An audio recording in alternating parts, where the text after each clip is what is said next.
Hello student, आज हम लोग पढ़ने वाले हैं दर्पण सूत्र पे न्यूमेरिकल। तो आइए समझते हैं दर्पण सूत्र। अगर बात करें दर्पण सूत्र की तो दर्पण सूत्र क्या होता है? तो होता है 1/f बराबर 1/v प्लस 1/u। ये होता है दर्पण सूत्र, जहाँ f को बोलते हैं फोकस दूरी,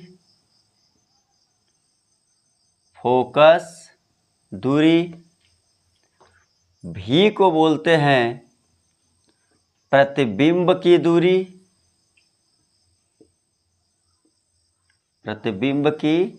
दूरी, और U को बोलते हैं वस्तु की दूरी। क्या बोले बच्चों?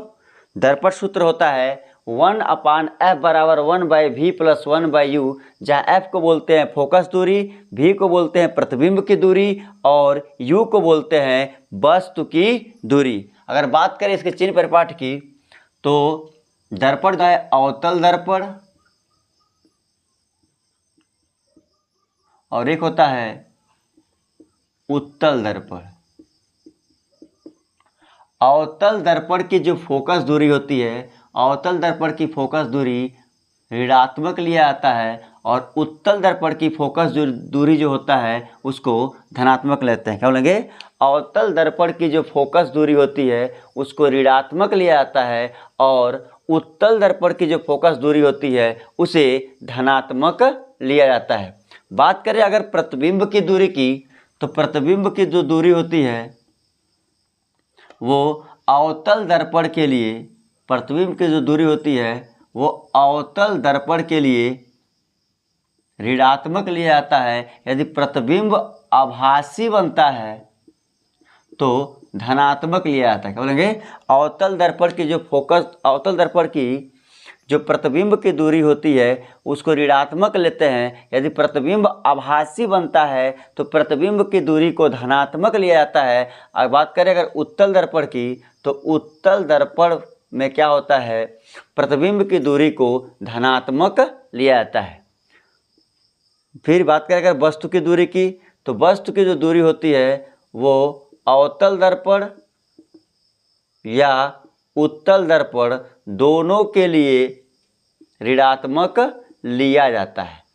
क्या किया जाता है? ऋणात्मक लिया जाता है। सबसे पहले क्वेश्चन दिया हुआ है कि एक अवतल दर्पण की वक्रता त्रिज्या 40 सेमी है, इसके सामने एक वस्तु 15 सेमी दूरी पर रखी है, तो प्रतिबिंब की स्थिति बताइए। तो न्यूमेरिकल लगाने से पहले देखना चाहिए कि दर्पण कौन सा है।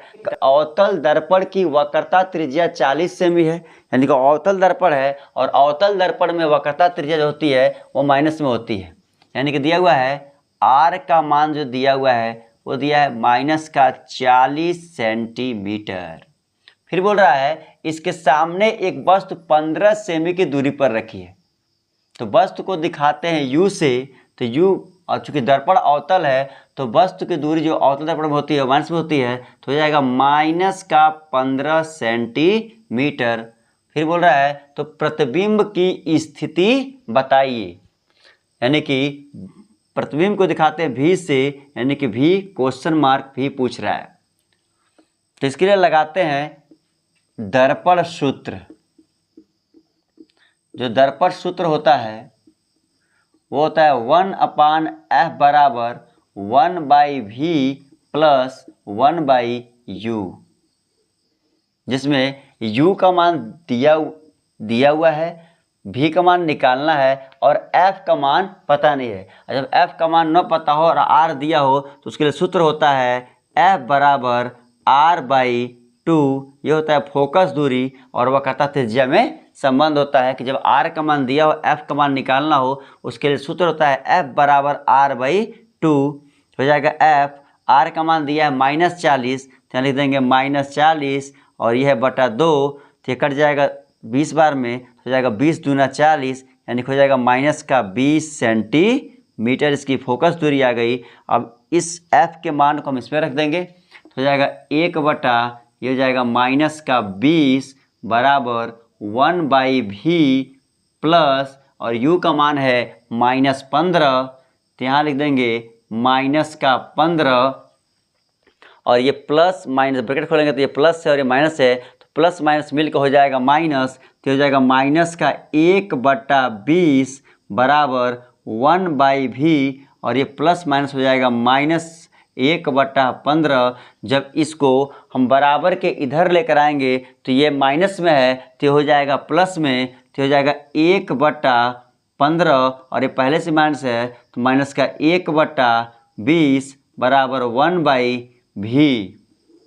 और 15 और 20 का जो एलसीएम होगा, इसका एलसीएम निकालेंगे तो हो जाएगा 60 और 15 से काटेंगे तो 15 चौको 60, ये 4 बार में कटेगा और बीच में है माइनस तो यहाँ माइनस लगा देंगे और 20 से जब 60 को काटेंगे तो हो जाएगा 20 तिहाई 60 यानी कि 3 आएगा और इधर है 1/v तो ये हो जाएगा 1/v और देखिए 4 में से 3 जाएगा होगा 1/, ये हो जाएगा 60 यानी कि 1/60 बराबर 1/v और v से इधर गुणा करेंगे तो हो जाएगा v करना v और ये हो जाएगा 60 करना 60 यानी कि जो प्रतिबिंब की स्थिति आई है वो 7 सेंटीमीटर आई है और प्रतिबिंब आया है प्लस में। जब अवतल दर्पण में प्रतिबिंब प्लस में आता है तो ये आभासी प्रतिबिंब बनता है और आभासी प्रतिबिंब जो होता है ये दर्पण के पीछे बनता है, यानी बोल सकते हैं कि प्रतिबिंब की स्थिति जो है वो दर्पण के पीछे है।